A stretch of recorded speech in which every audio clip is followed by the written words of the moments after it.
शांति।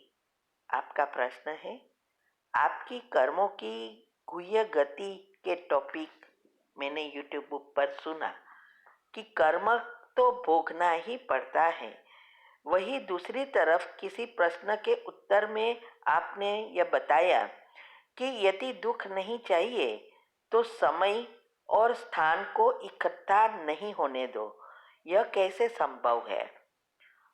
उत्तर है, देखो, ये कर्म की गति शिव बाबा ने आके बहुत सूक्ष्म रीति से समझाई।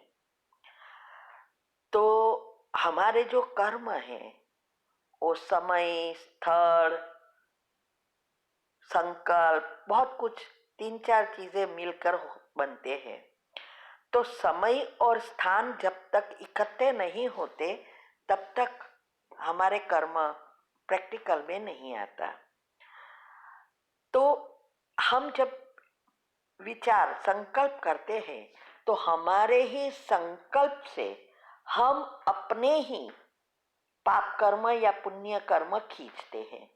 अगर हम नेगेटिव सोचते हैं तो नेगेटिव पाप कर्म और ही बढ़ाकर उसके वाइब्रेशंस के लेयर्स बढ़ते जाते हैं और जल्दी जल्दी प्रैक्टिकल होता है। और अगर पॉजिटिव सोचेंगे तो पॉजिटिव पुण्य के खाते बढ़ते जाएंगे।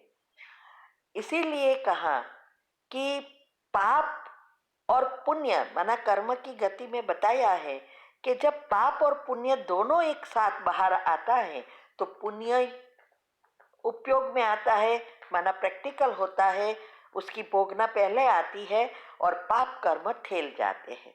इसीलिए भक्ति में भी कहते हैं पुण्य करते रहो तो पाप आपको हैरान नहीं करेंगे। ये इसका ही कारण है।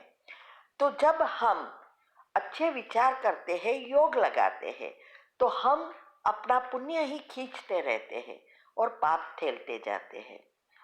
अभी कई कर्म ऐसे हैं जो ऑलरेडी पककर तैयार हो गए हैं, जो इस जन्म में भोगना देने के लिए ऑलरेडी हमारी बैलेंस शीट में आ गए हैं।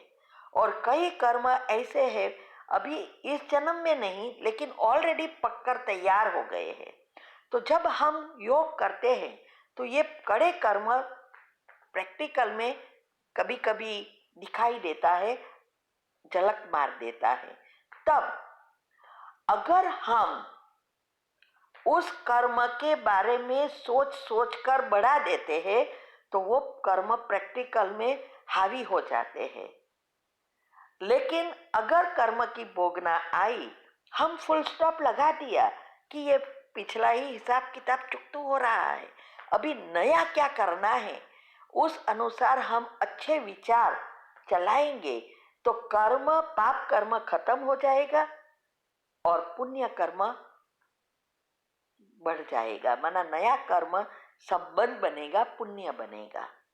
लेकिन अगर हम उसी बातों की चिंतन करते रहेंगे तो वो भोगना इतनी बढ़ जाएगी जो हमने कभी सोचा भी नहीं होता है। फिर हम कहते हैं या हमारे जन्माक्षर में तो लिखा ही है, लिखा है लेकिन वो थोड़ा था।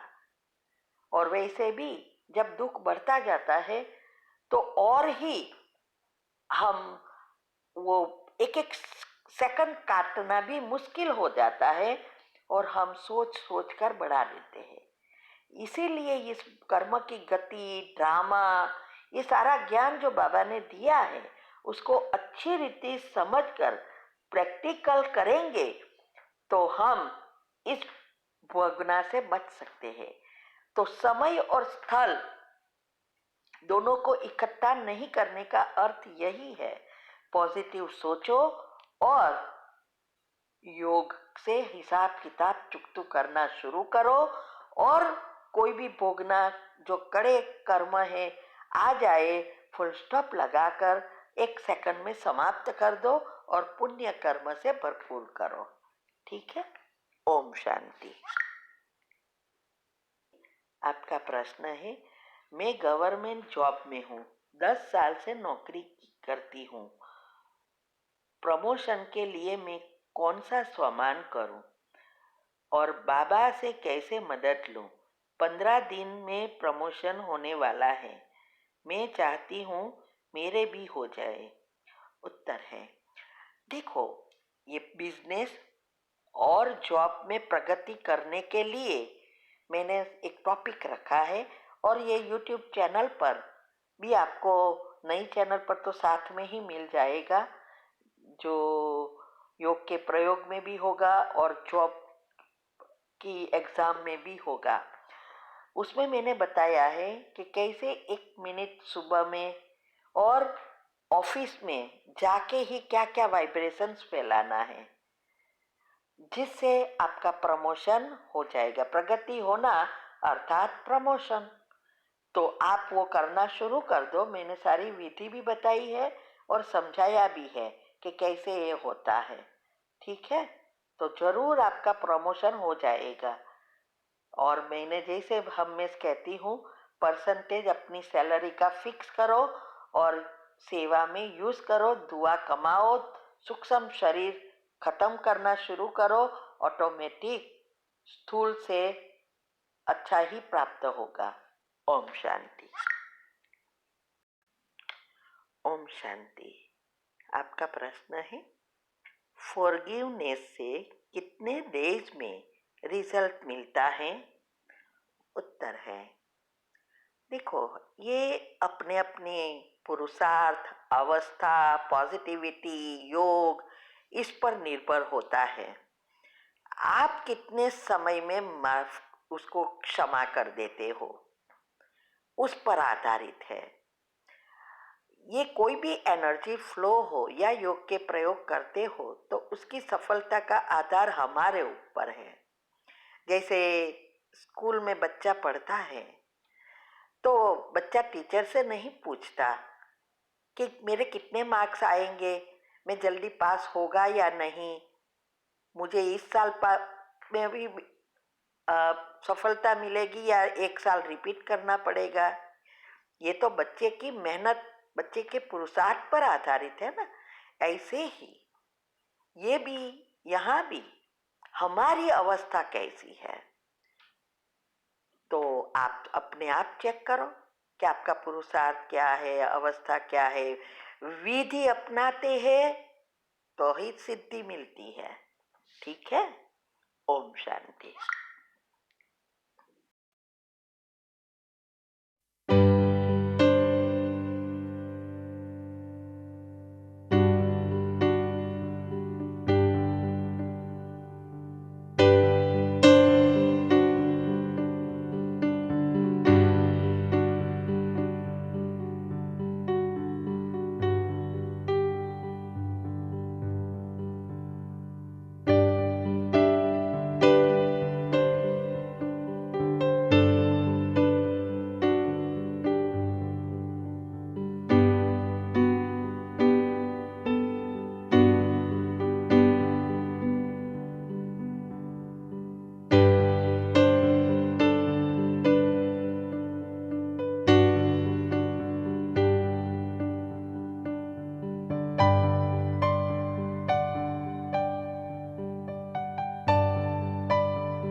Nadi Shodhana or Anulom Vilom Pranayama is alternate breathing through the left and right nostrils. Sit in a meditative posture. Keep the spine straight and the head erect with eyes closed. Relax the body with a few deep breaths.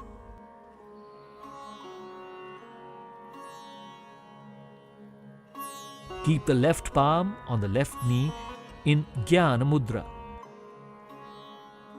The right hand should be in the Nasikagra Mudra. Place the right thumb on the right nostril. Breathe in from the left nostril. Close the left nostril exhale through the right nostril. Next, inhale through the right nostril. Close the right nostril and exhale through the left nostril. This is one round of Nadi Shodhana or Anulom Vilom Pranayam. Repeat for another 5 rounds.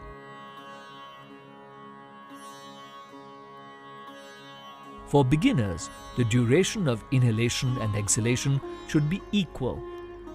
Gradually make it 1:2. Inhalation, exhalation. The breath should be slow, steady and controlled. The main purpose of this pranayama is to purify the principal channels of energy.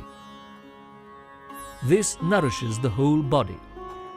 It induces tranquility, helps to improve concentration. It increases vitality and lowers the level of stress and anxiety. It also elevates cough disorders.